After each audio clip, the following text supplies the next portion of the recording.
when you cook like Mama did, you get to eat like Mama did too. And that's even a better thing. Hey y'all, it's Tammy with Collard Valley Cooks. And I decided it is finally time to make a wonderful biscuit video for you biscuit lovers. This is going to be up close and personal, and I think y'all are really going to enjoy it. The first thing we're going to do is we're going to take an iron skillet and we're going to place it on the stove top to preheat while we mix up our biscuits. And just put it on, I have a gas stove, so it's instant for me. So just make sure if you have an electric stove, you might want to start that just a tad earlier because it doesn't take long to mix up biscuits. We're going to use self-rising flour. For those of you who use plain flour, you would have to add your baking soda, powder, and salt. But using self-rising flour, I just go ahead and get my 2 cups of flour. Now this flour is pretty lumpy. For some reason, it just probably wasn't stored in a great place. So I'm actually going to sift this flour. If you've got flour that's not lumpy, you don't have to sift it. But I'm telling you, it will make a fluffier biscuit if you do, okay? So I'm going to place this in my bowl, and I'm actually going to use a 1/4 teaspoon of soda. And we're going to sift this into a bowl. I like to use these Pyrex bowls because they are perfect to blend your shortening into your flour. The shape of them makes it so much easier to blend with my blending fork, and I'll show you what I'm talking about when we get down to that point. Now, when you're finished sifting, if your flour is lumpy, you're going to see lumps of flour down in the bottom of your sifter. And I'm just going to take my hand and press them through the bottom. And in this, all I'm adding is a 1/4 teaspoon of soda with 2 cups of self-rising flour. Now, you're going to take out your shortening.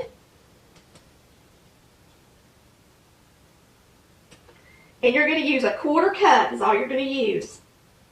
You're going to place it in the bowl. And then you're going to use what we call a blending fork. It's wonderful. And you're going to press the flour and shortening together with your blending fork. Now the reason I like this bowl is because when you're pressing the flour into the sides of the bowl, you can see that it's just the perfect shape for my blending fork to blend the shortening into the flour. Continue to blend the shortening into the flour by pressing it against the sides of the bowl with the blending fork. The great thing about a blending fork is it doesn't get stuck in there. It just continues to blend the shortening in. It's way better than a pastry blender. Now, for your shortening, you're just going to want it in about pea-sized pieces. So do not get it too small, and really that's enough. It doesn't take but probably about 60 seconds really to get it like you need it, okay? So once that is done,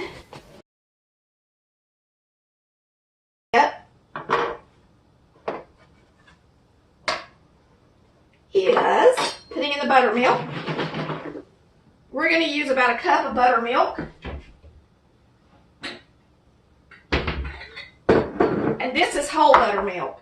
Now, if you use a thinner buttermilk, it may take a little more. You just have to use your judgment. But I put it in. Now, I usually leave a little bit in the bottom just in case. Then I take my blending fork and I blend the milk into the flour with the blending fork. Now, all you want it to do is be just enough to wet all of the flour to make it stick to the dough. And you can see that right here that I've still got a little flour in the bottom. So you're just going to add the liquid until it's perfect. So even if I give you a recipe like in our Collard Valley Cooks recipe book, you should still follow this step when you're making dumplings or biscuits or anything. Now you can see, mainly because the different liquids are different consistencies. Now you can see it's all stuck together. It looks great. So now we're going to lightly flour our surface. And I usually use about a 1/2 cup of flour before it's over. And we're going to flour the surface. Okay, once you flour the surface, you can take your dough, put it out on top of your floured surface. And your bowl should look about like that. And we're going to dust it on the top with some flour. And now the fun part, you get to fold this over at least 7 or 8 times, preferably 10. Okay, so there's 3, 4, 5. Whew. And you just kind of lightly flour as you go if you need to, if it sticks to your hands. That's 6 and 7. That's 8 or 9, you may as well say. And that's about right, y'all. So we're just going to fold it over and start cutting them out. You're going to press it down about a 1/2 inch and use your biscuit cutter.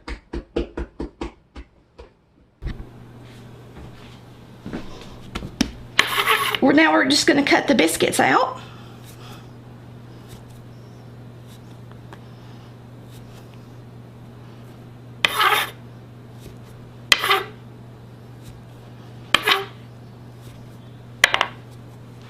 Set them aside because we're preheating our skillet, so we're going to put them all in there at one time.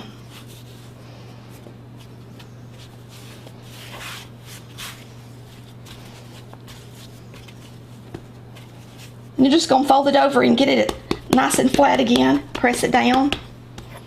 Get another couple. And then I like to take the rest of the last dough and just make a roll out of it. And you can do that by pressing your thumb underneath like that, then turning. I'm going to show you again. Make sure you got some flour on your hands. But you're going to use your thumb and go press it kind of under there and roll. If you see a place that needs to be tucked, you know, like that has a crease in it where the dough went together, you want it to be nice and pretty and flat on the top. See how pretty that is? And this is such light and fluffy dough because we did sift it. These are going to be beautiful biscuits. And we're going to butter our preheated skillet. And I've already turned the eye off. Just once it gets good and hot, you can just go ahead and turn it off.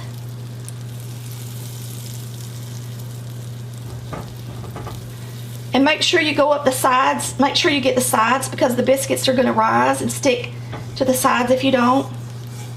Because these biscuits are going to rise up real pretty, especially since we sifted the flour. Now we're going to place our biscuits in there.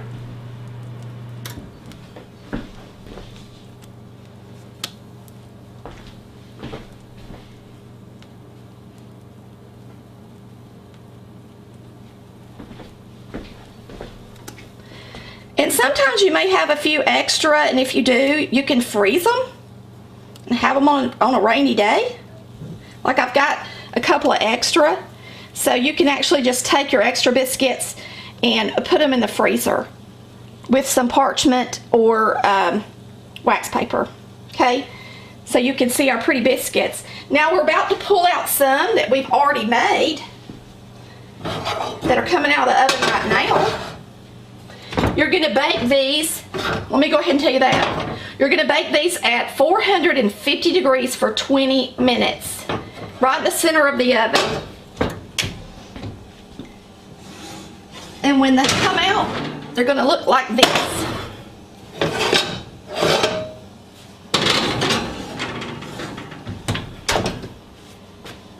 So I'm going to show y'all one. Woo, it's hot. It's nice and tall and fluffy. Nice and brown on the bottom. And if you don't like them this brown on the bottom, you can just not preheat your skillet. But I like to preheat the skillet because I'm for sure going to get my biscuits done that way. Now you can just take some butter and melt it on the top of each one. And I'm going to show you how beautiful these are. We're going to have it with some, we grew up eating Golden Eagle table syrup. Okay, we're going to taste these biscuits. This is one of my favorite ways to eat one, and that is using Golden Eagle table syrup with some butter. So let's get a biscuit ready. We're going to put it on the plate, open it up, and you can see how light and fluffy and airy that is in there. You don't want your biscuits to be dense. I actually seen somebody make biscuits today. She was making about the same amount that I just did, and she used a whole cup of shortening. And let me say this, her biscuits you might think taste good, but I'm sure they're really dense and heavy. So you don't really want your biscuits to be dense and heavy. You want them to be light and fluffy, okay? And they're also more dense and heavy when you freeze them, especially the frozen ones you can buy in the store. If you think they're good, you've forgotten how good a real homemade biscuit tastes. This is how we eat ours. I also like them with gravy and cantaloupe. Get you some table syrup, put it on your plate. Now my husband, I'll show you how he does his. Instead of buttering it like that, he actually takes his butter and he mixes it in with his syrup. That's the way he likes to eat his. Just like that. And everybody has their favorite ways of doing stuff. And nothing makes a biscuit any better than White Lily self-rising flour and, believe it or not, shortening.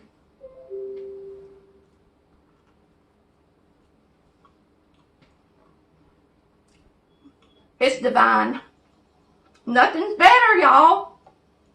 I hope today we've made a video from start to finish that will really show you guys how to make the best Collard Valley biscuit ever. Bye, y'all.